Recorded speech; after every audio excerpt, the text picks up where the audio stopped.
Vartej police સ્ટેશનના થોડા દિવસો પહેલાં એક અકસ્માત મોતનો ગુનો દાખલ કરવામાં આવ્યો. આ અકસ્માત મોતના ગુનામાં જે વ્યક્તિ ભોગ બનનાર છે એના સેમ્પલની વિગત જ્યારે FSL તથા હોસ્પિટલથી લેવામાં આવી ત્યારે એ સેમ્પલમાં મિથેનોલની હાજરી પ્રસ્થાપિત થઈ. મિથેનોલની હાજરી પ્રસ્થાપિત થતાં વર્તેજ પોલીસ સ્ટેશનના આ એડીના આધારે ગુનો દાખલ કરવાની પ્રક્રિયા ગઈકાલે શરૂ થઈ ગઈ અને ગુનામાં ઘણી બધી વિગત એડ કરી. દરમિયાન ભાવનગરના અલગ અલગ હોસ્પિટલમાં બીજા દર્દીઓ પણ એડમિટ થયા. થોડા દર્દીઓનું મૃત્યુ થયું. એની વિગત વધુ ઊંડાણપૂર્વક FSL મારફતે તપાસ કરતા તેના બ્લડમાં મિથેનોલની હાજરી આવી. આ હાજરીના કારણે પ્રસ્થાપિત થયેલું છે કે અહીંયા ઇથેનોલ સાથે મિથેનોલના મિક્સચરથી આ બનાવ બનેલ છે અને ગુનો દાખલ કરવામાં આવેલ હતો. અને DGP શ્રી GS મલિક સરના આદેશથી સ્ટેટ મોનિટરિંગ સેલની ટીમો આ બનાવ બનેથી તાત્કાલિક આવી ગઈ અને DGP સરના આદેશથી આ ગુનાની તપાસ ગઈકાલે સ્ટેટ મોનિટરિંગ સેલના PI SM જાડેજા દ્વારા સંભાળી લીધેલ છે.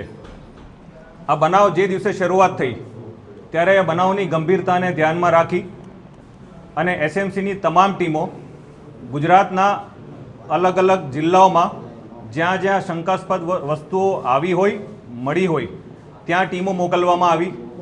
ઉપરાંત રાજ્ય બહાર પણ ઇન્ફોર્મેશનના આધારે SMCની ટીમો રવાના થઈ ગયેલ અને મધ્યપ્રદેશ, દિલ્હી એ જગ્યાઓ પર જ્યાંથી રો મટીરિયલ આવ્યાની શંકા હતી ત્યાં પણ SMCના અધિકારીઓ ટીમોની તાત્કાલિક રવાના કરવાની સૂચના આપી. રાજ્ય સરકાર અને ગુજરાત પોલીસ દ્વારા આ બનાવની ગંભીરતાને ધ્યાનમાં રાખી તાત્કાલિક ગુનો દાખલ કરવામાં આવ્યો છે. આ ગુનાની અંદર તમામ વિગત આપવામાં આવી છે, જેમાં હાલ 21 લોકો વિરુદ્ધ ગુનો દાખલ થયેલ છે. ગઈકાલે PI SM જાડેજા દ્વારા જ્યારે તપાસ સંભાળી ત્યારે જેટલા આરોપીઓને અથવા જેટલા શંકાસ્પદ લોકોને રાઉન્ડ અપ કર્યા હતા એ લોકોની પૂછતાછ કરતાં હાલની સ્થિતિએ સ્ટેટ મોનિટરિંગ સેલ દ્વારા આ તપાસમાં 13 આરોપીઓની ધરપકડ થયેલ છે. આ 13 આરોપીઓ એ છે કે જે આ લઠ્ઠાકાંડના બનાવમાં સીધી રીતે સંડોવાયેલા છે. આ આરોપીઓ પૈકી ઘણા આરોપીઓ એવા છે કે જે લોકોએ રો મટીરિયલ અને અમુક વસ્તુઓ જે દારૂ બનાવવાની હતી તે પ્રોવાઈડ કરવામાં આવી છે, તે મગાવવામાં આવી છે. ઘણા આરોપીઓ એ છે કે જે લોકોએ આ દારૂ બનાવ્યો છે. ઘણા બધા એ આરોપીઓ છે કે પોતાના નાના મોટા આર્થિક લાભ માટે આ આરોપીઓને સગવડો પૂરી પાડી છે. અને ઘણા આરોપીઓ એ છે કે જે આ દારૂ બન્યો એ દારૂ બન્યા બાદ એને ડિસ્ટ્રીબ્યુશન કર્યું છે, એનું વેચાણ કર્યું છે. પ્રાઇમરી આ લોકો જે આરોપીઓ પકડાયા છે એ પોતાના નાના મોટા આર્થિક લાભ માટે આ કૃત્ય કર્યું છે. ઉપરાંત જે અમારી ટીમો બહાર ગઈ હતી એમાંથી મધ્યપ્રદેશના ઉજ્જૈનથી જે આ બનાવમાં એક મુખ્ય આરોપી કહી શકાય એવા રઈસને ડિટેન કરીને લઈ આવ્યા છે. આ રઈસ છેલ્લા 1.5 મહિનાથી ભાવનગરમાં અને ગુજરાતના અલગ અલગ જગ્યાએ રહી અને કોમ્પ્રોમાઇઝ ક્વોલિટીનો લીકર બનાવતો હોવાની હકીકત અમારા ધ્યાન ઉપર આવી છે. તેની હાજરી કઈ કઈ જગ્યાએ હતી ગુજરાતમાં, એને કઈ કઈ જગ્યાએ મૂવમેન્ટ કરી છે, એ કયા કયા લોકોના સંપર્કમાં આવ્યો છે અને આ બનાવ સિવાય જે જગ્યા ઉપર એ ગયો છે, એને સંપર્ક કર્યો છે, એને મટીરિયલ મગાવ્યો છે, એને દારૂ બનાવ્યો છે, એ માત્ર આ ગુનાની તપાસ નહીં પણ એ વિષયમાં પણ સ્ટેટ મોનિટરિંગ સેલની ટીમને ડાયરેક્ટ સુપરવિઝન કરી અને તાત્કાલિક એક્ટ કરવાનું DGP સરની સૂચના છે.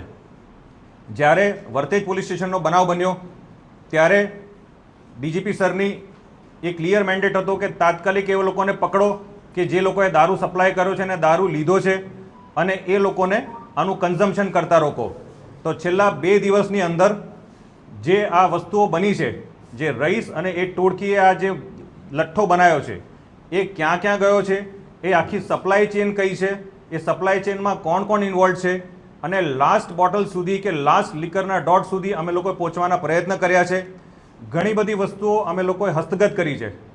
આ જે લઠ્ઠો બન્યો એ સંદર્ભે જે બોટલોમાં પેક થયો અને જે એફઆઈઆરમાં આપ લોકોને ખ્યાલ છે કે જે બોક્સીસ બન્યા એના મેજોરિટી બોક્સીસ એસએમસીની ટીમ દ્વારા કબજે કરવામાં આવ્યું છે. ઉપરાંત ગઈકાલ રાત્રે આ બોક્સીસ બન્યા સિવાય રઈસ, ગૌતમ, સારસ કે જે મેઇન વ્યક્તિઓ છે જેને બનાવ્યું છે એ લોકોએ જે જગ્યા ઉપર રેસિડ્યુ લીકર કે જે અનપેક્ડ લીકર હતો એ લીકર રાખેલો હતો એ પણ કબજે કર્યું છે. એ જથ્થો તમામ રીતે મળી ગયો છે. ઉપરાંત આ જે લીકર છે એને IMFLની બોટલ્સમાં પેક કરવામાં આવ્યો છે. તો આ બોટલ્સ ક્યાંથી આવી છે તે દિશામાં પણ અમારી તપાસ ચાલુ છે. ઉપરાંત એ બોટલ્સ ઉપરના જે સ્ટીકર્સ છે એ સ્ટીકર્સ એ ફોર્જ સ્ટીકર્સ છે, એ કંપનીના કોઈ ઓરિજિનલ સ્ટીકર નથી. તો સ્ટીકર ક્યાંથી પ્રિન્ટ થયું છે અને સ્ટીકર ક્યાંથી ટ્રાન્સપોર્ટ થયા છે એ દિશામાં અમારી તપાસ ચાલુ છે.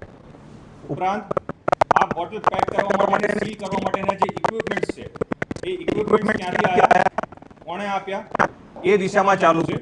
અને ગઈકાલ રાતની અંદર આ આરોપીઓ પૈકી ઘણા આરોપીઓ અને એના સગા સંબંધીઓએ આ પુરાવા નાશ કરવા માટેના પણ એફર્ટ કર્યા છે. તો એ પુરાવા નાશ કરવા માટેના જે લોકો ઇન્વોલ્વ છે એને પણ સ્ટેટ મોનિટરિંગ સેલના અધિકારીઓ છોડવામાં નહીં આવે. આ આખા સર્કિટની અંદર અમને જે પુરાવા નાશ કરવાનો પણ જે એંગલ મળ્યો છે એ આજે નામદાર કોર્ટની અંદર અમે પુરાવા નાશ કરવાની સેક્શન પણ એડ કરશું.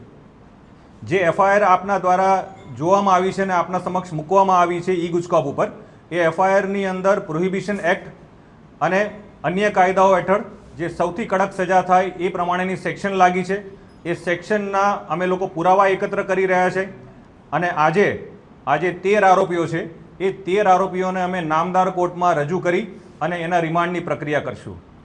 રિમાન્ડની પ્રક્રિયા મેળવ્યા બાદ આ આરોપીઓ ગુજરાતની બહાર જે જગ્યાએ ગયા હશે, જે જગ્યા ઉપર એ લોકોના કોન્ટેક્ટ્સ હશે અને એ લોકોએ જ્યાંથી રો મટીરિયલ લઈ આવ્યા છે એ તમામ દિશામાં અમે તપાસ કરીશું. ઉપરાંત એ લોકોના ટેકનિકલ પુરાવા, એ લોકોના સાયન્ટિફિક પુરાવા એ તમામ એકત્ર કરશું. આ વિષય ઇન્વેસ્ટિગેશનનો છે. હાલ સ્ટેટ મોનિટરિંગ સેલ દ્વારા ટીમ અહીંયા ભાવનગર ખાતે હાજર રહી અને જે લોકો આ કન્ઝ્યુમ કર્યું છે અથવા જે લોકો સુધી આ વસ્તુ પહોંચી છે એને અમે આઈડેન્ટિફાઈ કરવાના પ્રયત્ન કરી રહ્યા છે, જેથી કરી એને કન્ઝમ્પશન કરતા રોકીએ અને જો કન્ઝ્યુમ કરે તો એને તાત્કાલિક મેડિકલ સારવાર જેથી એનો જીવ બચી શકે એ દિશામાં અમે લોકો કામ કરી રહ્યા છે.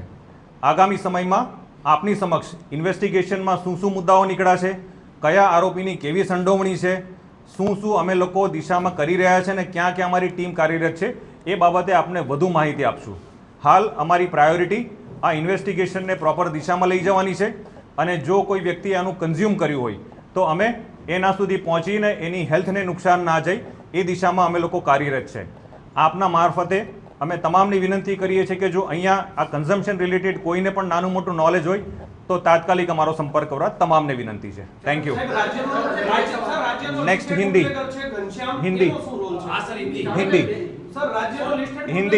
સ્ટાર્ટ. હાલ અમારી જે ઇન્વેસ્ટિગેશન છે એમાં પ્રાઇમરી ક્લિયર છે કે જે પ્રોડક્શન થયું છે આ વસ્તુનું એ ભાવનગરમાં જ થયું છે. કોઈ પણ દિશામાં જો કોઈ એવું કહેતું હોય કે અન્ય કોઈ જગ્યાએ થયું તો please do not follow such circumstances. માત્ર ભાવનગરમાં રો મટીરિયલ આવ્યું છે, ભાવનગરમાં જ એનું પ્રોડક્શન થયું છે. ગૌતમના ઘર એક એવી જગ્યા છે જ્યાં એની પ્રોડક્શન ફેક્ટરી તરીકે આપણે આઈડેન્ટિફાઈ કરી છે અને એ બાબતે એના પુરાવા અમે લોકો એકત્ર કર્યા છે.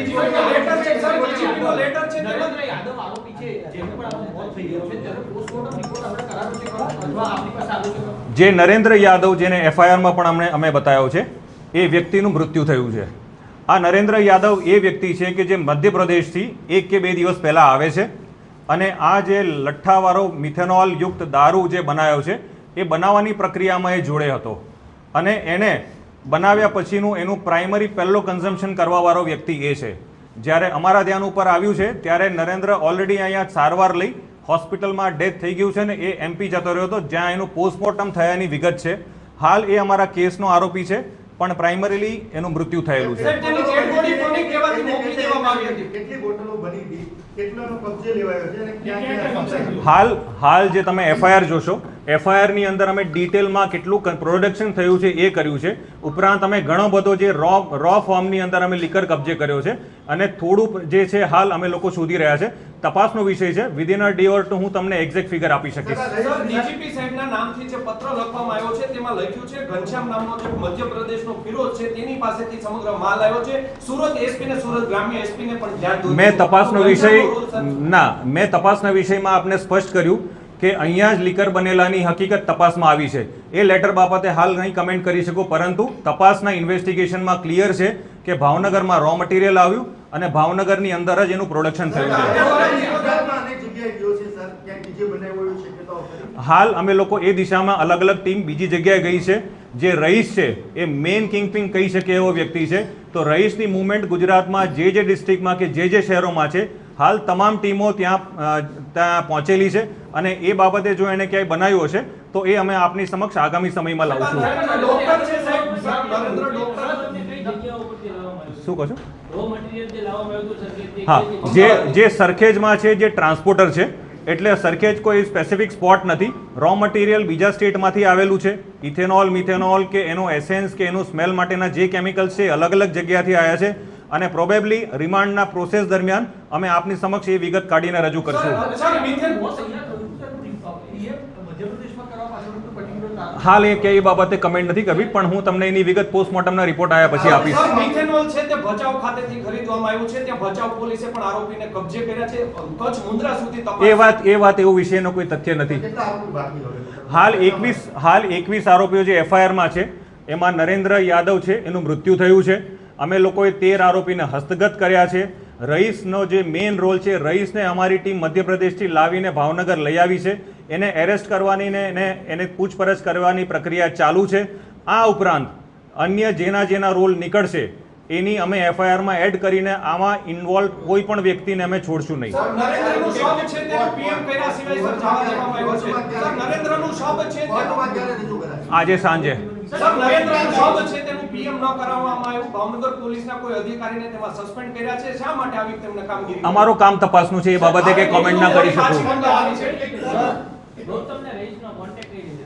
એ પોતે મધ્યપ્રદેશમાં એ લોકોનો સંપર્ક થયો હતો જ્યારે અહીંયાથી એ લોકો નરેન્દ્ર ત્યાં રહીશ અને ગૌતમ જ્યારે મધ્યપ્રદેશમાં એક જોડે મળ્યા હતા ત્યારે થોડા સમય પહેલા એ લોકોનો સંપર્ક થયો હતો. જે કેમિકલ્સ છે બેઝિકલી કન્ટ્રી મેડ લીકર પ્રક્રિયા ટાઈપનું છે. IMFL ની બોટલ્સ છે અને અલગ અલગ કેમિકલ્સ યુઝ થયા છે. જે દર્દીઓ છે એમાં કેટલા લોકોની હજી મરવાની શક્યતાઓ?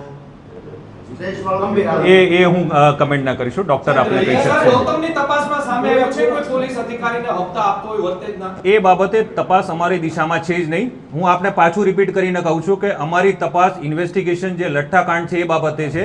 પ્રાઇમરીલી પ્લીઝ અન્ડરસ્ટેન્ડ કે અમે લોકો એ દિશામાં કામ કરીએ છીએ. આપણે જે આરોપીઓનું લિસ્ટ બનાવ્યું તેમાં નરેન્દ્ર યાદવ નામનો આરોપી છે.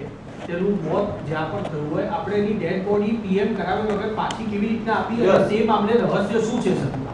એ વિષય હાલ ઇન્વેસ્ટિગેશનનો નથી. અમે લોકો જ્યારે એ બાબતે અમે તમને એનું ફાઇન્ડ કરીશું ત્યારે અમે એમની સમક્ષ મૂકી જ દઈશું આપને. You have to weight for some time. Sir, PM વગર બોડી આપી કેવી રીતના શકાય? સર, બોટલમાં દારૂ હતો, પૂરેપૂરો ડુપ્લિકેટ જ હતો. જે FSLના રિપોર્ટ છે એ FSLના રિપોર્ટ તમે જે અમારી એફઆઈઆર છે એની અંદર જે બ્લડની અંદરના શું કન્ટેન્ટ છે મિથેનોલના અને બોટલ જે કબજે કરી છે એમાં જે લીકર છે એ લીકરના શું કન્ટેન્ટ છે એ પ્રપોર્શનમાં મિથેનોલ ને ઇથેનોલના આપ્યા છે. એ આપ જોશો તો એક્ઝેક્ટલી એમાં મિથેનોલની હાજરી આપને મળશે. એવી પણ વાત છે ઇથેનોલ બનાવવા ગયા હતા અને મિથેનોલ બની ગયું છે. ના, એ વાતનો તથ્ય નહીં. એ વાતનો તથ્ય નથી. હિન્દી સ્ટાર્ટ કરીએ.